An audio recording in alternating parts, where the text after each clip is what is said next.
Bem, pessoal, nossa aula de hoje será acerca do sistema reprodutor masculino, também chamado de sistema genital masculino. E o sistema reprodutor masculino, ele é composto por órgãos que são externos, estruturas externas, bem como as estruturas internas, aquelas que ficam justamente no interior do corpo. Esse sistema, ele traz a sua complexidade, mas não tão quanto o sistema genital feminino, o qual estudaremos posteriormente. Então aqui vocês têm um esquema, não é, do sistema genital masculino, como vocês podem observar, do qual eu tentarei explicar todas as estruturas que o compõem. Não é? Externamente, nós vamos ter o pênis, o saco escrotal e a região da pubis, a região pubiana, tá ok? Essas são as estruturas externas. Internamente, nós teremos os testículos, os epidídimos, o canal deferente, que a gente também chama de ductos deferentes. Nós teremos a vesícula seminal, a próstata, que está aqui abaixo da bexiga, a próstata. Também temos a glândula bulbouretral, que também em algumas publicações a gente encontra com o nome em inglês, que é a glândula de Cowper. Não é, se escreve Cowper, mas se lê Cowper. Então, essas são as estruturas internas que vão formar aí o sistema genital, o sistema reprodutor masculino. Então, vamos começar a falar dos testículos. Os testículos, que são as glândulas sexuais masculinas, não é? Essas glândulas, por sua vez, serão responsáveis por produzir o gameta sexual masculino, que são os espermatozoides. E no interior de cada testículo, que são dois, não é? Nós teremos uns túbulos. Esses tubinhos, eles são extremamente finos, não é? Que são chamados túbulos seminíferos, e esses túbulos, eles vão produzir, através de células, a chamada espermatogênese, vai dar origem aos espermatozoides, tá ok? A partir do momento que há uma produção desse espermatozoide, eles não vão ficar acumulados no interior do testículo, no interior dos canais, dos túbulos seminíferos. Então, eles saem desses tubos, que são enovelados no interior do testículo, e vão ser armazenados nessa bolsinha, que nós chamamos de epidídimo. Cada testículo tem são dois epidídimos, dois testículos. E aí é nesse local, nessa sacolinha, que fica acima do testículo, onde esses espermatozoides, eles vão amadurecer, eles vão maturar, eles vão adquirir a capacidade de locomoção através de um flagelo, que vai fazê-lo se movimentar para que ele assim possa chegar no momento da ejaculação a fecundar o óvulo lá nas tubas uterinas. Ok? Então, vejamos.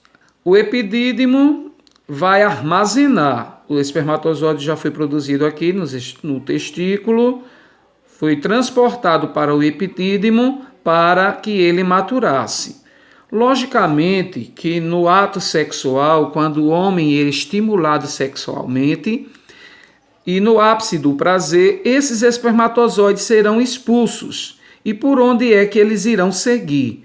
Ora, eles vão sair do epidídimo e vão seguir pelo canal deferente. Esse canal aqui, ó, que vocês veem que sai, vem aqui, passa pela bexiga, pela vesícula seminal, pela próstata, até chegar na uretra, onde ele vai ser expulso para o exterior. Tá ok?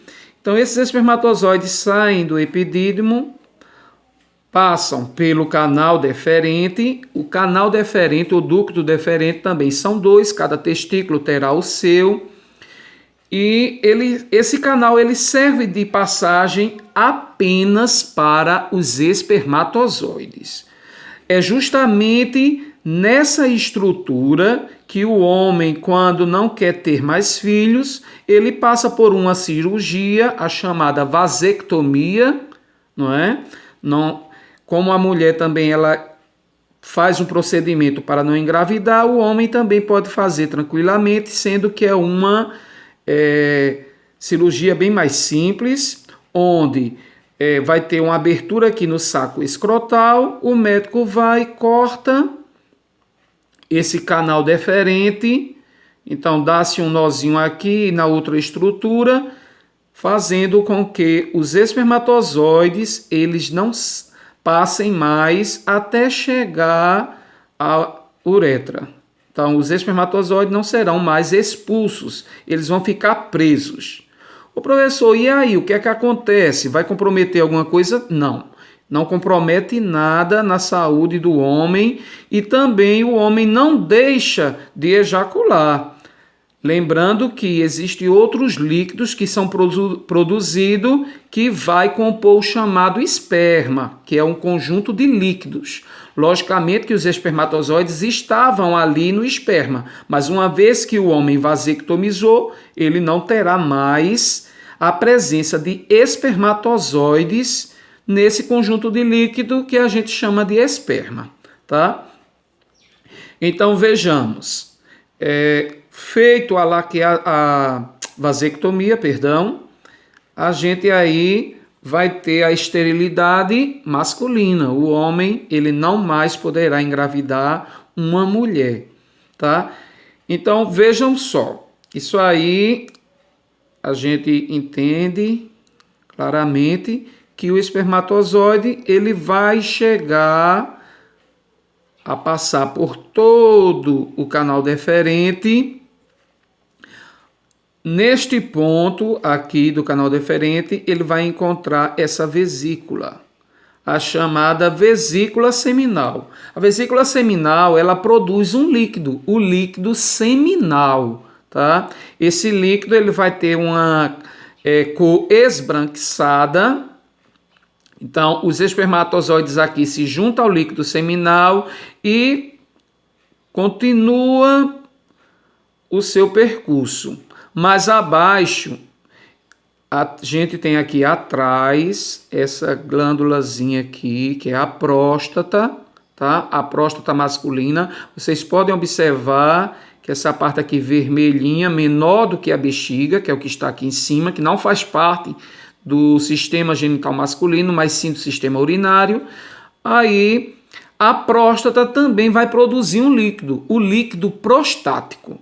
Então, aí nós vamos ter a presença de dois líquidos, o líquido produzido pela vesícula seminal e pela próstata, o líquido prostático. Qual é a importância desses dois líquidos? O conjunto desses líquidos, eles vão compor o chamado esperma, tá? Então, os espermatozoides, junto com o líquido seminal e o líquido prostático, formam o chamado esperma. Qual é a função desse líquido, professor? Além de dar capacidade de mobilidade, de locomoção aos espermatozoides, eles também vão nutrir tornar mais forte esses gametas, que são os espermatozoides. Bem, chegando à próstata, esses espermatozoides já vão ter o líquido prostático e o líquido seminal. Mais abaixo, a gente tem a chamada glândula bulbouretral. Que glândula é essa? Em algumas publicações, em alguns livros, alguns autores vão chamar essa glândula também de glândula de Cowper, tá?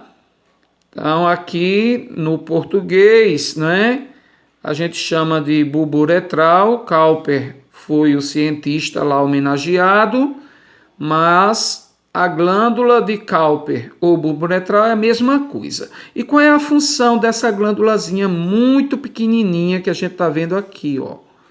Essa glândulazinha aqui, a glândula de Cowper ou bulbouretral, ela, no estímulo sexual, quando o homem ele está excitado para o ato sexual, essa glândula ela vai produzir um líquido. Esse líquido é transparente, lembrando que aquele líquido de cor leitosa é o esperma, tá? Ali a gente vai ter o líquido seminal, o líquido prostático, mas os espermatozoides. E aí ele tem a cor leitosa, esbranquiçada. Já o líquido produzido pela glândula bulbouretral, ele é transparente. E o que é que esse líquido ele vai fazer? Qual é a sua função? A função do líquido produzido pela glândula de Cowper é justamente lubrificar toda a uretra. Então, a partir daqui, do início da glândula de Cowper, a gente já tem o início da uretra, que vai servir tanto para a passagem da urina quanto para a eliminação do esperma. Então vejam só, esse líquidozinho transparente e viscoso, ele vai ser eliminado já no momento da excitação, no início do ato sexual. E ele vai tirar toda a acidez, porque como o percurso ele é longo, a gente há de considerar que um pênis em estado normal ele vai ter cerca de 8 a 12 centímetros, estando ereto, o tamanho do pênis ele vai ser aumentado, não é? Isso aí varia de 14 a 18 centímetros, o padrão de um pênis masculino. Não que tenha menores ou maiores, isso aí vai variar, mas é o padrão. Aí, esse líquido produzido por essa glândulazinha vai ter essa função importante, tirar a acidez, para que se evite a morte dos espermatozoides, para que se garanta a possibilidade da reprodução. Tá bem? Para que esses espermatozoides cheguem ao interior do sistema genital feminino sadios e fortes. Bem, eu creio que eu expliquei todas as estruturas internas. Me falta falar ainda sobre a estrutura do pênis, que compõe o pênis, mas vamos ver primeiro a função da bolsa escrotal ou saco escrotal, tá? Ou também escroto, como se chama, não é? Que é essa bolsinha que resguarda em seu interior os testículos, não é? Então, essa bolsinha, pessoal, que é o saco escrotal ou a bolsa escrotal, ela tem uma função importantíssima. Além de guardar no interior as glândulas sexuais masculinas, essa bolsa ela tem a função de controle de temperatura. O que é isso, professor? Ora, a gente sabe que nós temos acerca do ano estações mais quentes e estações frias. E uma vez que a temperatura do ambiente ela vai variar, a temperatura interna do nosso corpo ela tem que ser mantida em pelo menos 36, 37 graus. Sendo que a sua queda ou aumento excessivo vai causar danos às células, levando-as à morte. Então, para que se evitar que os gametas sexuais masculinos eles morram, então esse saco escrotal vai controlar a temperatura. Por isso é comum que os garotos observem que nos dias frios o testículo fica enrugado e bem menor, tá? Então ele encolhe. Aquilo é uma garantia para que o testículo não perca a temperatura e assim os espermatozoides sejam comprometidos pela queda de temperatura. Da mesma forma, quando temos dias muito quentes, essa bolsa escrotal ela vai se dilatar, ela vai ficar muito mais solta, mais mole, o testículo vai ficar maior, a bolsa escrotal vai parecer mais longa do que em dias frios. Isso é para que se favoreça a eliminação do calor, da temperatura, para que internamente esses gametas também não venham a ser comprometidos. Tá ok? Agora vejamos a estrutura do pênis. O pênis, pessoal, é um órgão, o órgão copulador masculino, não é? Ele é composto por tecido conjuntivo esponjoso e cavernoso. Esse tecido ele vai ser extremamente vascularizado e esses vasos eles vão se preencher de sangue com uma pressão muito grande, fazendo com que o pênis se mantenha ereto, em ereção, duro, durante o ato sexual, vindo a voltar ao seu estado normal apenas após o ápice do prazer, que é o momento em que o homem irá ejacular. Tá ok?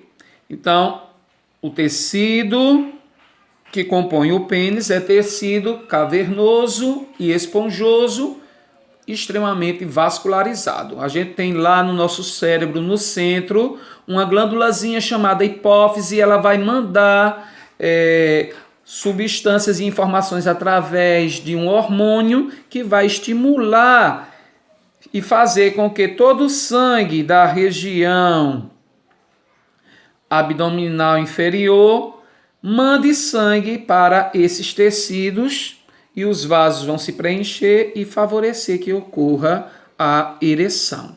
Tá? O ato sexual depende da ereção para que ocorra a cópula sexual, ou seja, a introdução do pênis na vagina. Tá bem? Então, pessoal, leiam o material, revejam as informações que o professor trouxe com esse esquema, tá? E bons estudos, até uma próxima. Espero que em breve a gente se reveja, estejamos juntos quando tudo isso passar, se Deus quiser. Um abraço do professor Edson.